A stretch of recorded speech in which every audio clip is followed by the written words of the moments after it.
warahmatullahi wabarakatuh.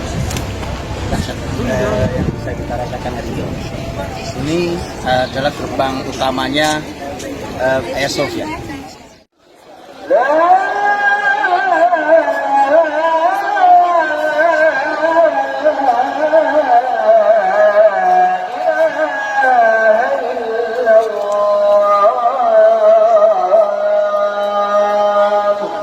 Allahu Akbar. La ilaha illallah. Walau baru adzan yang boleh diperdengarkan di Hagia Sophia, dan sudah lama muslimin tidak sholat di sini, tapi suatu hari pasti mereka akan kembali sholat di Masjid Hagia Sophia.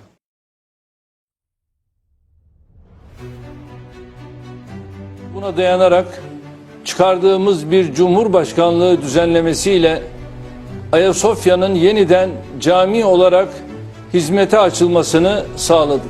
Hagia Sophia kembali dibuka sebagai masjid bagi muslimin. Kabar gembira ini hadir di tengah pandemi COVID-19 yang menutup masjid-masjid muslimin di seluruh dunia, yang membatasi muslimin untuk beribadah di dalam tempat ibadah mereka. Masjidil Haram, Masjid Nabawi pun belum leluasa membuka dirinya hingga hari ini. Apalagi Al-Masjidil Aqsa yang masih ada di bawah cengkeraman penjajah Zionis. Kabar gembira itu hadir dari Erdogan, Recep Tayyip Erdogan, yang menandatangani resmi pembukaan Hagia Sophia sebagai masjid.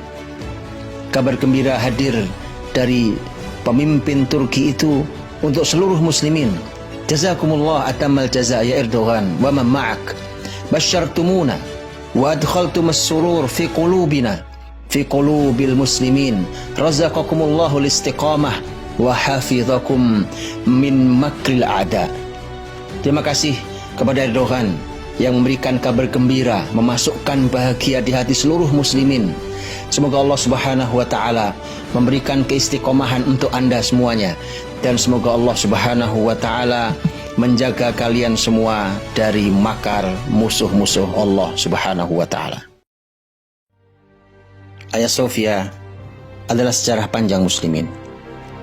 Sejak dijanjikan oleh Rasulullah Muhammad SAW bahwa negeri itu, negeri Konstantinopel, dengan gereja terbesarnya Hagia Sophia akan jatuh ke tangan muslimin, baru lebih dari 8 abad setelahnya muslimin mampu sholat di dalamnya.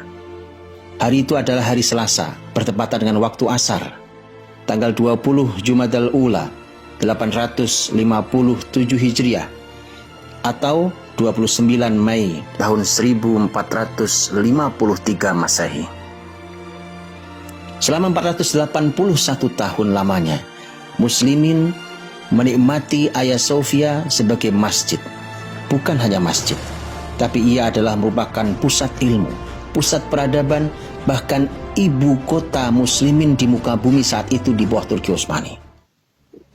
Hingga datanglah Yahudi Zionis berbajukan sekulerisme, berselendangkan nasionalisme, menutup Hagia Sophia, dan tidak lagi diizinkan muslimin untuk sholat di dalamnya. Mereka ubah menjadi museum. 86 tahun lamanya mereka melakukan kezaliman itu. 86 tahun lamanya muslimin rindu hanya sekedar untuk sholat 1 rakaat di dalamnya. Termasuk saya. Ketika saya hanya bisa mendengarkan azan asar di pelataran dan di dalam Hagia Sophia, tapi tak bisa sujud dan rukuk saya lakukan di dalamnya. Tapi alhamdulillah, Jumat yang lalu, tanggal 10 bulan Juli 2020 atau tanggal 19 Zulqa'dah 1441 Hijriah, telah resmi Hagia Sophia dibuka kembali sebagai masjid bagi muslimin. Direncanakan sholat pertama kali adalah sholat Jumu'ah, sholat besar bagi muslimin ini, yang insya Allah akan dilaksanakan tanggal 24 bulan Juli tahun 2020, atau bertepatan insya Allah dengan tanggal 3 bulan Zulhijjah tahun 1441 Hijriah. Semoga Allah mudahkan.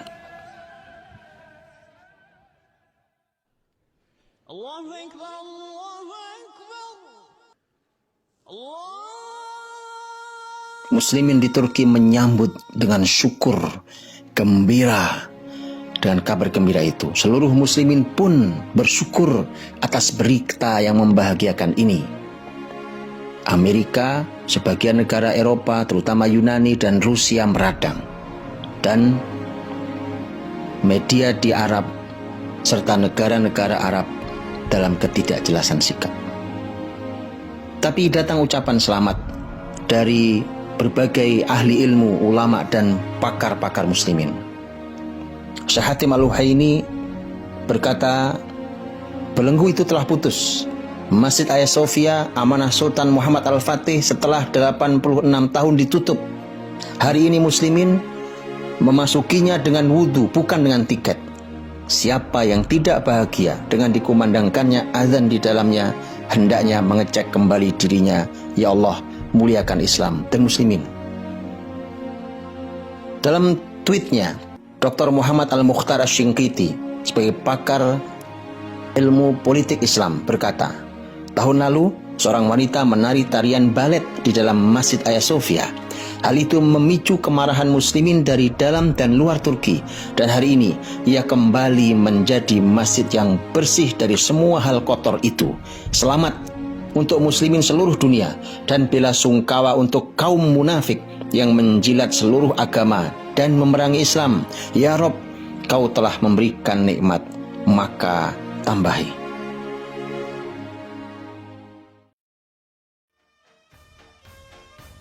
Maske, mesafe, temizlik ilkeleri çerçevesinde düzenlememiz gerektiğini bir kez daha hatırlatmak istiyorum. Keberanian yang dilakukan oleh Erdogan dan pemerintahannya hari ini bukanlah sesuatu yang baru. Ia bukan sesuatu tanpa rencana, apalagi tanpa kajian, sebagaimana yang diklaim oleh sebagian orang yang meragukan tentang keputusan yang dibuat oleh Erdogan. Majalah Mujtama' terbitan Kuwait, salah satu majalah terbesar yang bicara tentang dunia Islam, pernah membuat wawancara dengan Erdogan yang saat itu masih berposisi sebagai wali kota Istanbul. Tahun 1994. Catat itu, 26 tahun yang lalu. Dia diwawancarai, dia berkata, kami akan mengembalikan wajah Islam ke Istanbul dan Hagia Sophia akan kembali menjadi masjid bagi muslimin. Janji 26 tahun yang lalu. Dan Dr. Muhammad Al-Mukhtar Asy-Shinqiti, pakar politik Islam, berkata, dan hari ini dia telah melakukannya. Begitulah seorang mukmin jika berjanji, dia akan menepati.